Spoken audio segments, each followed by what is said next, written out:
మోదీ గారు అక్కడ లక్షద్వీప్కి వెళ్ళి ఒక ఫోటో అలాగే ఒక చిన్న వీడియో క్లిప్ ఇప్పుడు మనం కూడా చూడొచ్చు, మన ఛానల్లో కూడా ఒక సైడ్ను ప్లే అవుతుంది. ఒక చిన్న ఫోటోతో మొత్తం ప్రపంచం మొత్తాన్ని కూడా తన వైపు తిప్పుకోగలిగారు మోదీ గారు. అది ఆయనకున్న చరిష్మా అనుకోవచ్చు. మొత్తానికి ఆ ఒక్క చిన్న యాక్టివిటీతో వాళ్ళ ఇన్కమ్ చాలా పడిపోయింది. మన దగ్గర నుంచి వెళ్ళే టూరిస్టులు చాలా వరకు తగ్గిపోయారు. సో దెబ్బతో వాళ్ళు కాళ్ళబేరానికి వచ్చినట్టు అయింది.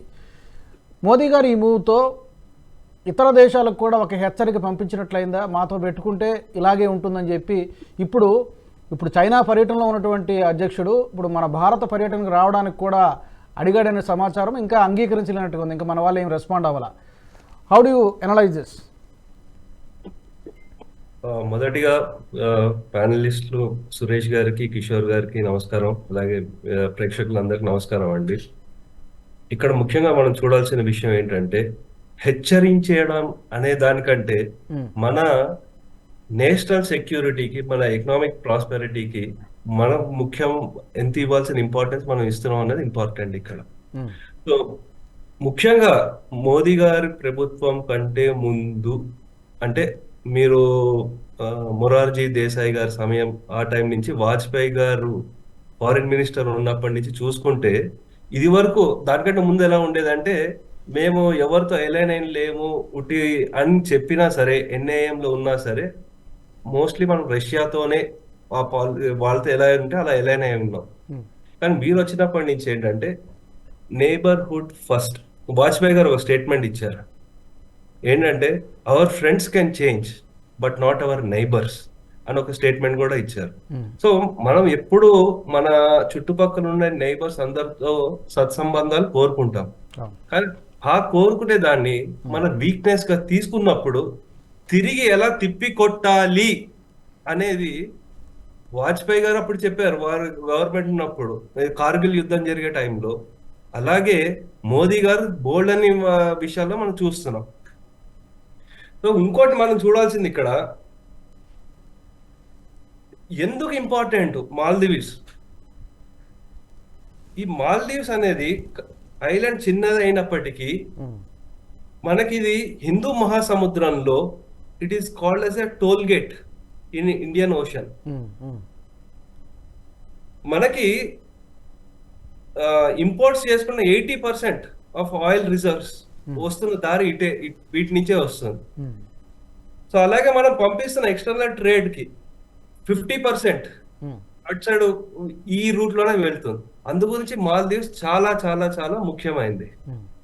సో అదే విధంగా చూసుకుంటే మనము కొన్నిట్లో ఇదివరకు చెప్పినట్టు వాళ్ళకి మంచి సత్సంబంధాలే ఉన్నాయి. వాళ్ళని సార్క్ లో రావడానికి ఈ స్ట్రాటజిక్ రిలేషన్, మన సౌత్ ఏషియన్ కంట్రీస్ అన్నిటి మధ్య స్ట్రాటజిక్ రిలేషన్ ఉండడానికి వాజ్పేయి గారు కారణం. అంటే అది 47, 48, 49 ప్రాంతాల్లో వచ్చినప్పటికీ కూడా వాజ్పేయి గారు ఎంతో ఎఫర్ట్ పెడితే 87 అప్పుడైంది. అప్పటి నుంచి ఎందుకంటే వీఆర్ కల్చరల్లీ సేమ్ ఈ కంట్రీస్ అన్ని. సో ఆ సార్క్ లో వీరిని దగ్గర చేర్చి అలాగే మంచి సంబంధాలు ఏర్పరిచి మనకి కావాల్సిన ఎన్నో చేసాం, వాళ్ళకి కావాల్సినవి ఎన్నో చేసాం. వాళ్ళ స్టూడెంట్స్ చాలా మంది ఇక్కడ వచ్చి చదువుకుంటున్నారండి. సో అటువంటి విషయాలు ఇన్ని జరిగినప్పుడు వారు మనకి ఈ విధంగా, ఇందాక కిషోర్ గారు చెప్పారు, సో ఇలా చేస్తూ మనం అతిథి దేవో భవ అనుకుంటాం. వాళ్ళు మనకి ఇలా అవమానపరిచినప్పుడు తిప్పి కొట్టే సామర్థ్యం ఉంది, భారతదేశం అంటే ఏంటో చూపిస్తాము అని చెప్పగలిగాం. రక్షణ పరంగా ఏమైనా ఇంపార్టెన్స్ ఉందా? అక్కడ పట్టు సాధించడం ద్వారా చైనా ఏమైనా మన మీద అటాక్, అంటే జలాల ద్వారా, సముద్ర మార్గం ద్వారా అటాక్ చేయడానికి మీరు చెప్పారు, ట్రేడ్ విషయంలో చెప్పారు, ఏమేమి వస్తున్నాయండి. రక్షణ పరంగా ఏమైనా సిగ్నిఫికెన్స్ ఉందా? అంటే ఒకటి చైనాది ఒక స్ట్రాటజీ ఉందండి, స్ట్రింగ్ ఆఫ్ పర్ల్స్ అని.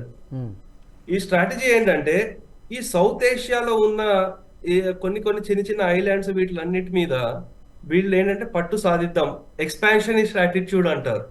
దానివల్ల వీరికి, చైనా వారికి, వాళ్ళ చుట్టుపక్కల ఉన్న కంట్రీస్ అన్నిటితో ప్రాబ్లం ఉంది.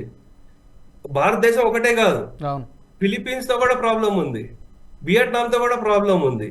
సో రక్షణ పరంగా కూడా చాలా చాలా క్రిటికల్ మనకి ఇది. అందు గురించి మనము స్ట్రాటజిక్ గా మనకు అక్కడ మన బేసెస్ ని ఏర్పాటు చేసుకొని అక్కడ ఇవి చేస్తున్నాం అన్నమాట. అలాగే వాళ్ళు ఏం చేస్తున్నారు, ఇదే కాదు, శ్రీలంకలో ఇందాక సురేష్ గారు చెప్పినట్టు కూడా వాళ్ళు అక్కడ ఆ పోర్ట్స్ వాటి మీద కంట్రోల్ తీసుకురావడానికి చూస్తున్నారు.